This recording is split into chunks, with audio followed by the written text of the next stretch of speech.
Tema kebenaran firman Tuhan pada saat ini adalah Jesus is the word of God. Yesus adalah firman Tuhan. Saya mengutip dari konkordasi Perjanjian Baru Alkitab Yunani.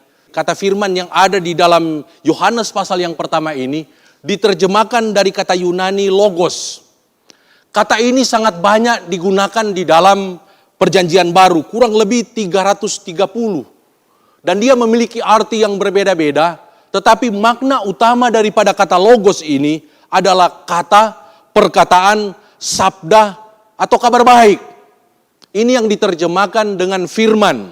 Jadi, Yesus Kristus itu adalah firman, Yesus Kristus itu adalah logos, berarti Yesus Kristus juga adalah sabda Allah. Yesus Kristus adalah perkataan Allah. Kita bisa artikan seperti itu.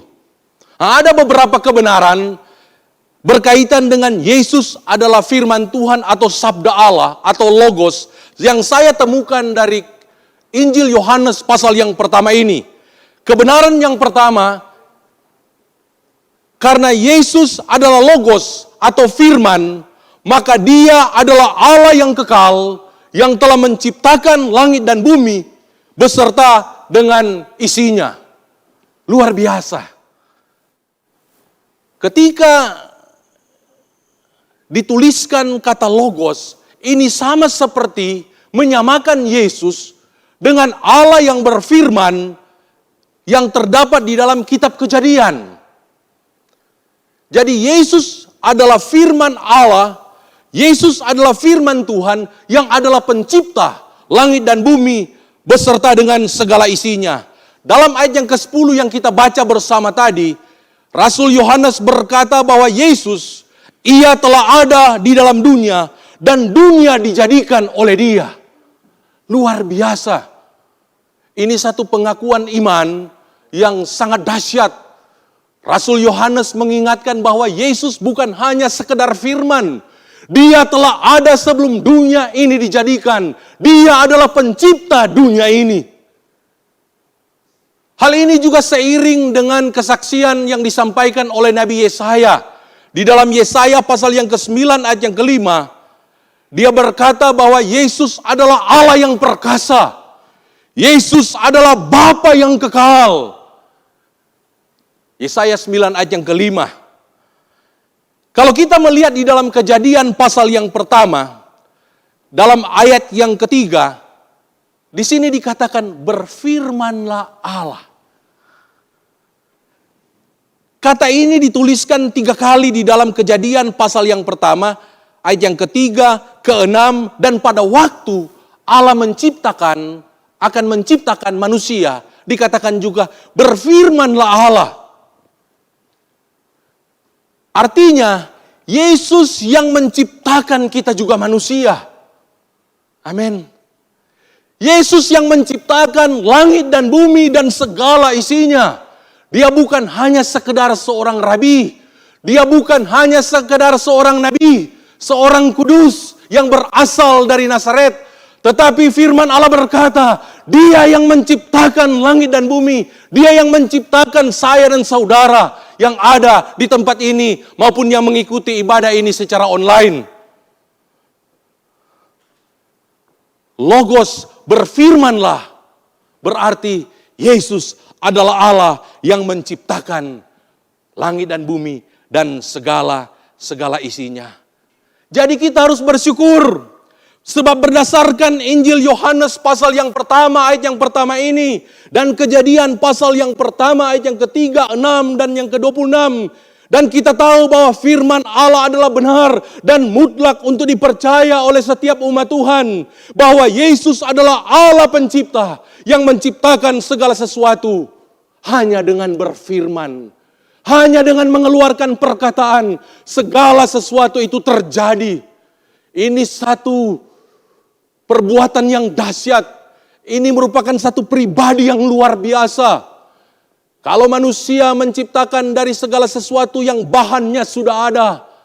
Tetapi ketika Allah menciptakan, ketika Yesus menciptakan, dia menciptakan kata bara itu, menciptakan dari tidak ada menjadi ada. dan itu diciptakan melalui perkataannya, melalui firman-Nya, maka segala sesuatu itu menjadi ada. Kecuali ketika mereka menciptakan manusia, kita dibentuk dari debu tanah, kemudian mereka menghembuskan nefesi, menghembuskan roh mereka kepada kita. Karena memang kita ciptaan yang serupa dengan Dia, ciptaan yang segambar dengan Dia. Jadi Dia mempersiapkan kita, Dia merancang kita, dan Dia memberikan rohnya kepada kita. Untuk itu kita perlu bersyukur kepada Tuhan, karena Dia adalah Allah pencipta. Penulis surat Ibrani juga, dia memberikan kesaksian dalam Ibrani pasal yang pertama. Ayat yang pertama, dia berkata, setelah zaman dahulu Allah berulang kali dan dalam berbagai cara berbicara kepada nenek moyang kita dengan perantaran nabi-nabi. Maka pada zaman akhir ini, dia berbicara melalui anaknya yang telah dia tetapkan sebagai yang berhak menerima segala yang ada. Dan perhatikan kata-katanya yang terakhir, oleh Dia, oleh Yesus, Allah telah menjadikan alam semesta. Dan Raja Daud juga berkata di dalam Mazmur 33 ayat yang ke-9. Sebab Dia berfirman, maka semuanya jadi. Dia memberi perintah, maka semuanya ada. Inilah Tuhan kita. Inilah Allah yang kita percaya pada hari-hari ini. Dia adalah Allah yang menciptakan segala sesuatu. Dan Dia ada di dalam hati, dalam hidup saudara yang telah menjadikan Dia sebagai Tuhan dan Juru Selamat secara pribadi. Kebenaran yang kedua, Yesus sebagai sabda Allah. Berarti Yesus adalah pribadi yang menyatakan Allah kepada kita, menyatakan Bapa kepada kita. Kalau tadi yang pertama, bahwa Yesus sebagai sabda Allah atau sebagai firman Allah, Dia adalah pencipta. Yang kedua, Yesus sebagai sabda Allah, Dia juga menyatakan Bapa kepada kita. Ayat yang ke-18 mengatakan, tidak seorang pun yang pernah melihat Allah, tetapi anak tunggal Allah yang ada di pangkuan Bapa, Dialah yang menyatakannya. Kata menyatakannya ini diterjemahkan dari kata exegese, menarik keluar. Dalam pengertian yang lain, menjelaskan dengan jelas kepada umatnya. Menceritakan kepada umatnya siapa Allah itu, siapa Bapa itu. Yesus menyatakan Allah, Dia datang ke dunia ini untuk menceritakan, menjelaskan inilah Bapa itu, inilah Allah itu. Sehingga kehidupan Yesus di dunia ini, kehidupannya hanya menjelaskan dan menyatakan inilah Allah yang sudah berada di dunia ini. Inilah Bapa yang sudah berada di dunia ini, yang bersama-sama dengan umatnya. Kalau kita melihat di dalam Yohanes pasal yang ke-14, ayat yang ke-7 sampai yang ke-8, Ia berkata kepada murid-muridnya, sekiranya kamu mengenal aku, pasti kamu juga mengenal Bapakku. Sekarang ini kamu mengenal Dia dan kamu telah melihat Dia. Dia mengeksegese, Dia menyatakan tentang Bapa. Kalau kalian lihat aku, kalian lihat Bapa. Dan ketika Filipus bertanya kepadanya, Tuhan, tunjukkan Bapa itu kepada kami. Itu sudah cukup bagi kami. Belum lagi mengerti ini murid-murid. Sudah 3 tahun lebih dimuridkan. Mereka belum mengerti bahwa Yesus ini adalah Allah. Dia juga adalah Bapa. Tetapi Yesus dengan penuh kesabaran, Dia memberikan satu jawaban yang luar biasa. Dia katakan, barang siapa telah melihat aku, ia telah melihat Bapa. Luar biasa. Yesus yang adalah firman Allah, Yesus juga menyatakan Bapa dan menyatakan dirinya bahwa Dia adalah Bapa. Dalam bagian yang lain Dia katakan Dia dan Bapa itu satu. Ini satu hal yang luar biasa. Kita perlu bersyukur, kita perlu mengatakan haleluya. Karena apa yang kita perlu khawatirkan, apa yang perlu kita takutkan pada saat ini, Yesus sendiri mengatakan bahwa Dia adalah Bapa kita. Dan seperti yang Yesus ajarkan tentang pribadi daripada Bapa, dia katakan dalam Lukas pasal yang ke-11, ayat yang ke-11 sampai dengan ayat yang ke-13, dia katakan, Bapa manakah di antara kamu, jika anaknya minta ikan daripadanya, akan memberikan ular kepada anaknya itu, ganti ikan. Atau jika ia minta telur, akan memberikan kepadanya kalajengking. Jadi, jika kamu yang jahat tahu memberi pemberian yang baik kepada anak-anakmu, apalagi Bapamu yang di sorga, Ia akan memberikan Roh Kudus kepada mereka yang meminta kepadanya. Yesus memberikan satu jaminan, Bapa di dunia yang masih banyak kekurangan, selalu memberikan yang terbaik untuk anak-anaknya. Apalagi Bapa di sorga, apalagi aku sebagai Bapa, pasti akan memberikan yang terbaik. Dalam konteks ini, Dia akan memberikan Roh Kudus kepada kita. Karena Roh Kudus itu yang paling kita perlukan pada hari-hari ini. Roh Kudus itu adalah jaminan dari segala sesuatu yang telah Allah sediakan, yang akan kita terima dalam kekekalan, tetapi sudah diberikan menjadi panjar jaminan itu akan kita terima. Pada hari ini ketika kita menerima Roh Kudus, itu berarti Roh Kudus berkenan diam dalam diri kita. Dan semua janji Allah itu sudah include, akan menyertai kehidupan kita. Sampai kita mati, kita akan menerima mahkota kehidupan yang Tuhan sudah sediakan bagi kita. Untuk itu pada saat ini, pastikan bahwa saudara sudah menerima Roh Kudus. Pastikan bahwa saudara sudah menerima urapan Roh Kudus. Karena Roh Kudus itu yang akan menolong kita pada hari-hari ini. Supaya kita tetap setia. Supaya kita tetap memberi yang terbaik untuk Tuhan. Supaya kita tidak mundur dalam pelayanan. Supaya kita tidak kecewa dengan berbagai persoalan yang ada. Tanpa Roh Kudus saudara akan hidup sama seperti orang-orang yang belum memiliki Roh Kudus atau belum mengenal Tuhan di luar sana. Untuk itu, bagi kita yang belum menerima Roh Kudus, berdoalah dengan sungguh-sungguh. Minta Roh Kudus memenuhi kehidupan saudara. Dan minta Roh Kudus mengurapi saudara. Ini yang kita perlukan.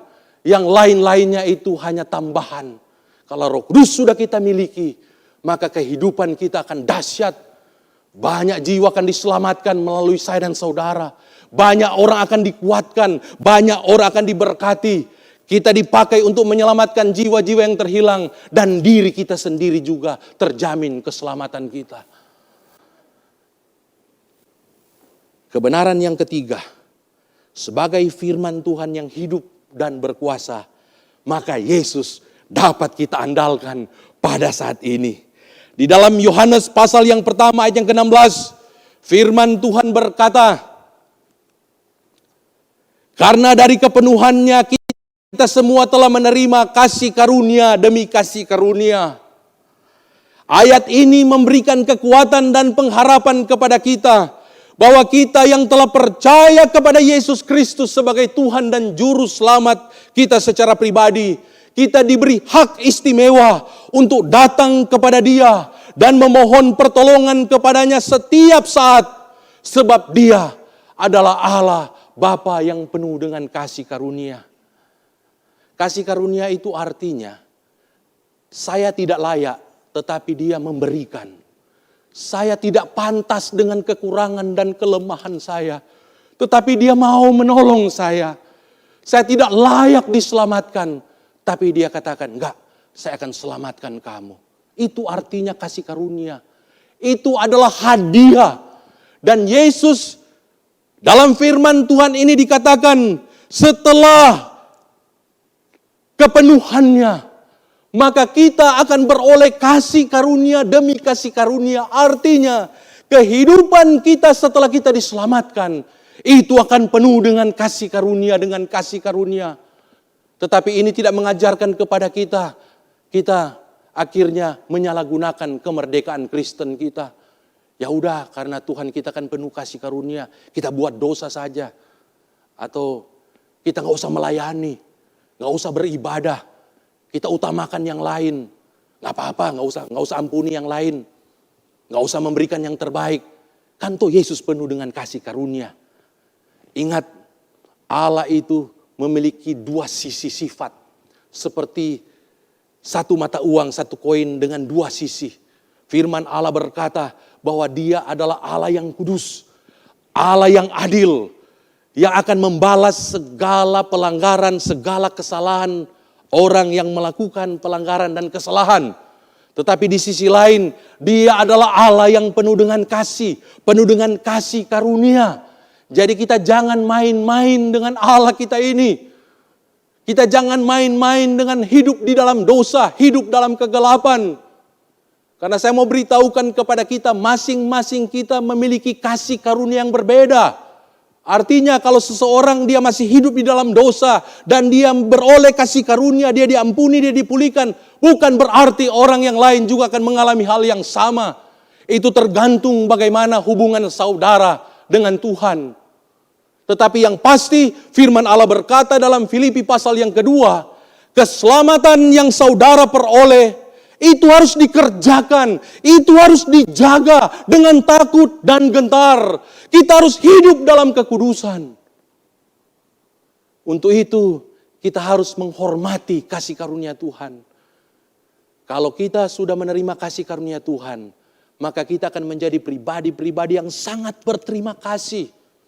Kita tidak akan lagi kembali kalau diibaratkan dengan seorang yang sudah berpakaian pesta. Kita akan kembali lagi ke jalan yang tidak benar.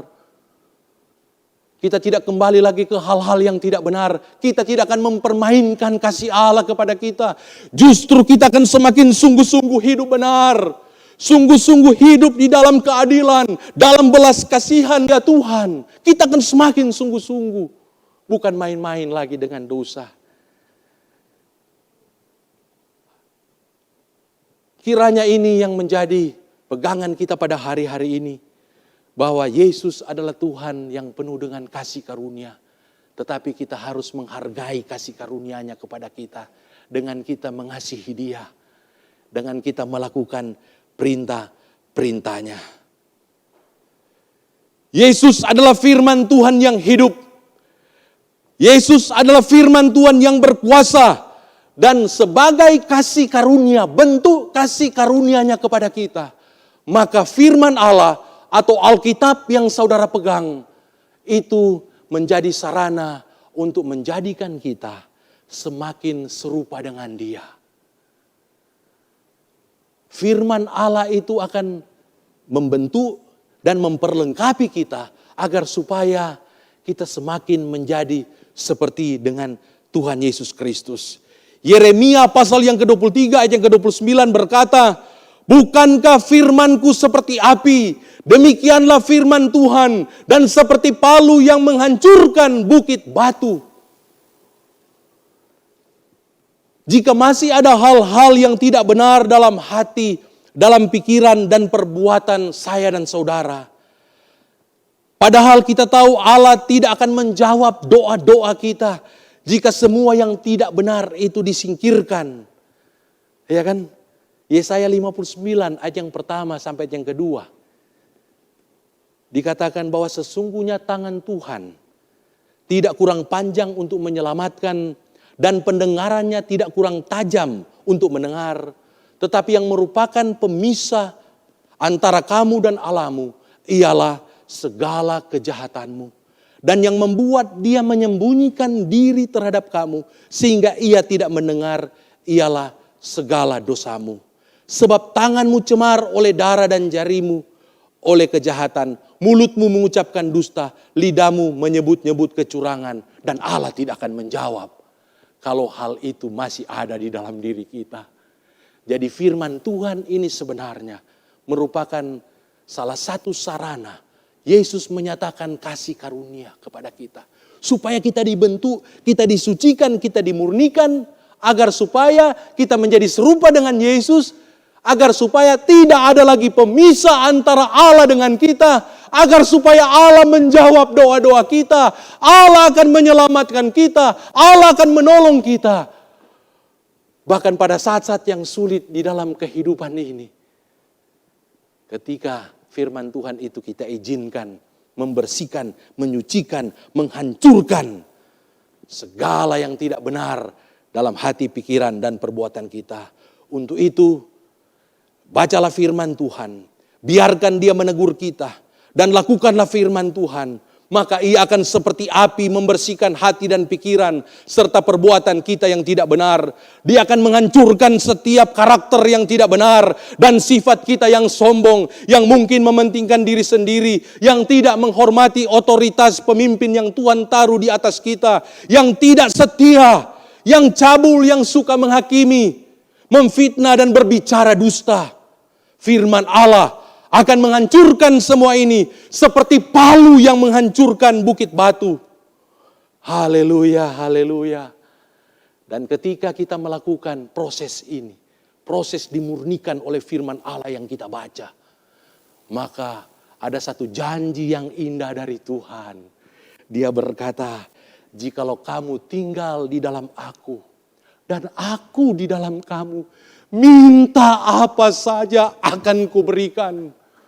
Luar biasa janji Tuhan ini. Jadi jawaban atas doa saudara. Sebagaimana saudara hidup benar, hidup kudus, semakin benar, semakin kudus, maka janji ini akan menyertai kehidupan saudara. Tuhan akan mengabulkan doa-doa saudara. Untuk itu, berkat Tuhan dalam kehidupan kita jangan hanya dilihat dalam pribadi kita. Jangan juga hanya dilihat secara materi, fisik, dan jasmania.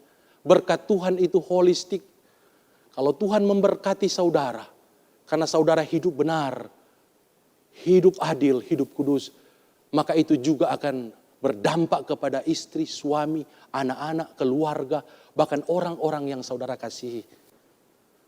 Bukti Alkitab adalah bagaimana ketika seorang yang tidak benar percaya kepada Tuhan, yang namanya Rahab. Bukan hanya dia yang selamat, karena tindakan heroiknya, perbuatan imannya. Bukan hanya keluarganya yang selamat, tetapi semua orang yang ada di dalam rumahnya, mereka juga ikut diselamatkan. Ini merupakan bukti bahwa kalau Tuhan memberkati orang yang benar, Tuhan memberikan apa saja yang diinginkan hatinya. Dia akan memberkati juga semua orang yang berpegang kepada saudara. Termasuk karyawan-karyawan di kantor, pegawai-pegawai, tukang kebun, asisten rumah tangga. Mereka juga akan diberkati oleh orang benar yang hidup dalam kebenaran, hidup dalam kekudusan.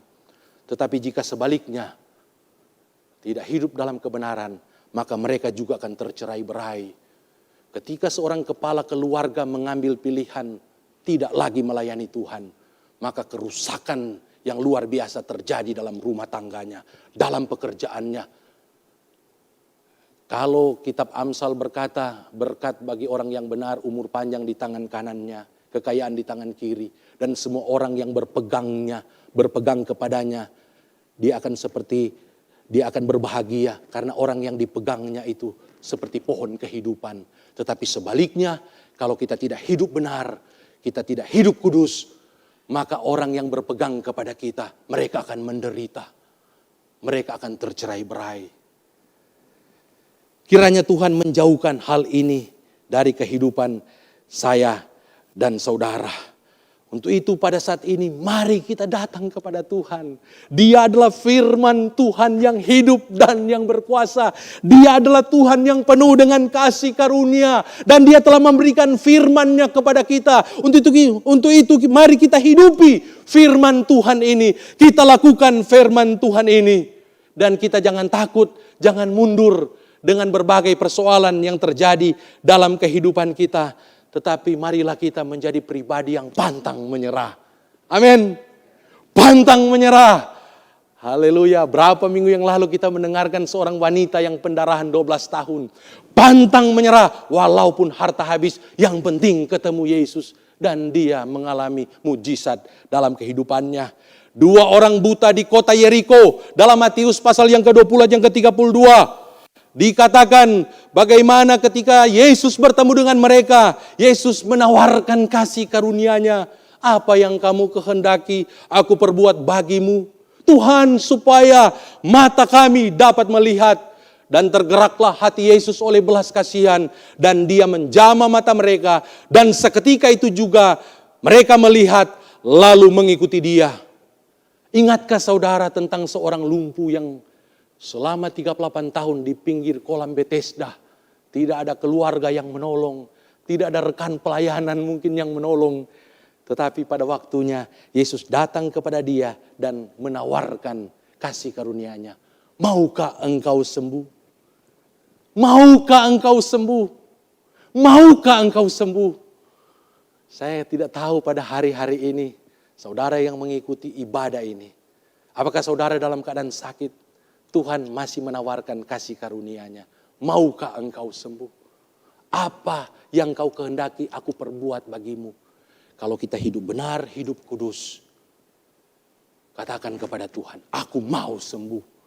Aku mau ini, aku mau itu. Tentu yang sesuai dengan kehendak firman Tuhan. Yesus yang adalah firman Tuhan, dia juga adalah makanan rohani bagi kita. Ingat, firman Tuhan itu bukan hanya menyucikan dan menguduskan dan menghancurkan setiap hal-hal yang tidak benar dalam hati kita. Tetapi firman Tuhan itu juga, Mazmur 19 berkata, hukum-hukum Tuhan itu benar, adil, semuanya lebih indah daripada emas. Bahkan daripada banyak emas tua dan lebih manis daripada madu. Untuk itu, mari kita sebagai umat Tuhan yang beribadah pada hari ini. Karena firman Tuhan itu manis. Firman Tuhan itu lebih manis daripada madu. Mari kita membaca firman Tuhan secara teratur. Ingat, Yesus sekalipun dia adalah Allah. Tetapi dia mengikuti proses seperti yang saudara dan saya ikuti saat ini.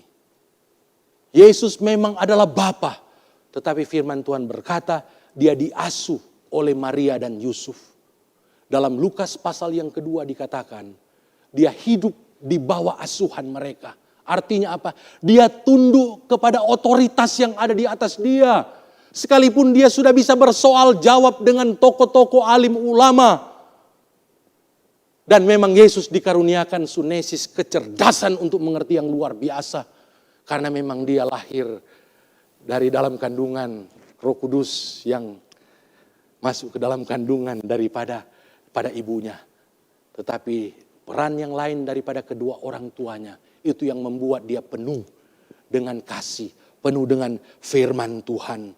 Dia mengikuti sekolah Taurat. Dia belajar firman Tuhan. Karena Ulangan pasal yang ke-6 berkata setiap orang tua wajib mengajarkan Taurat kepada anak-anaknya. Waktu tidur, berjalan, makan dan menjadikan itu sebagai tanda di pintu rumah mereka. Apakah yang telah kita lakukan buat anak-anak kita? Itu yang menentukan masa depan kehidupan kekal mereka. Itu yang menentukan mereka berdampak di dunia kerja nanti. Apakah kita sudah mengajar mereka? Baik dalam perkataan maupun di dalam teladan. Saudara yang menjawabnya. Tetapi pada saat ini, mari kita juga mengajar anak-anak kita. Mari kita mendidik mereka.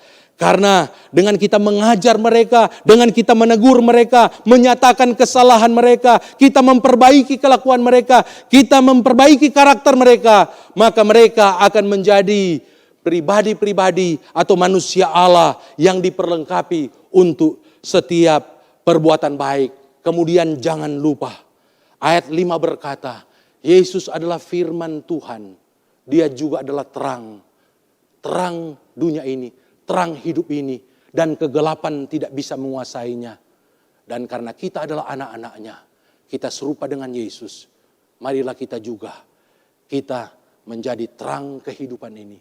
Terang dunia ini. Dimanapun saudara berada, mari kita menjadi terang. Supaya melalui kehidupan kita, mereka melihat Yesus. Mereka melihat Bapa di dalam kehidupan saya dan saudara. Dan mereka akan memuliakan Bapa di sorga. Oleh karena kesaksian hidup saudara. Kesaksian proklamasi perkataan-perkataan yang baik. Perkataan-perkataan Injil dari mulut bibir saudara. Itu akan menolong jiwa-jiwa yang ada di sekitar saudara. Karena saya percaya bahwa Yesus yang adalah firman Tuhan. Yesus adalah Logos. Dia hidup di dalam diri saudara dan saya. Untuk itu kita perlu menjadi terang. Supaya mereka bisa mengenal Yesus melalui kehidupan saudara dan saya.